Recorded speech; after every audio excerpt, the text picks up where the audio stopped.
Today's tip is about learning to trust that your most inspired ideas do actually have a life of their own, that in a way you become a collaborator with those ideas.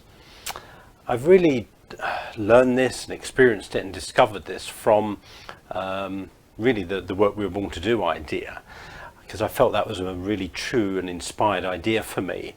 But I had no idea whether the world was interested in it or not. I was certainly interested in it, and some people had shown a bit of interest. But I think what I learned from that whole experience, and I'm still learning from that experience today, is that the idea of the work we were born to do wanted to exist in this world.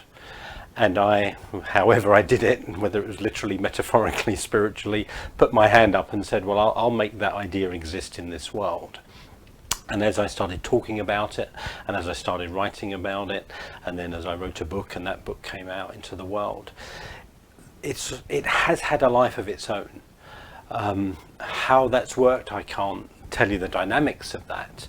But when I've had emails from people around the world going, you know, I found your book and it seemed to fall off the bookshelf in front of me and I read it and it just changed my life.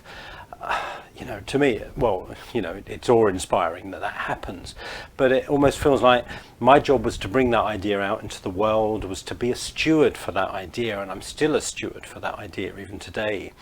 And I have new forms that I feel it wants to come into the world in. That you are a steward to those most inspired ideas, and your job is to bring them into the world and nourish and nurture them and collaborate with them.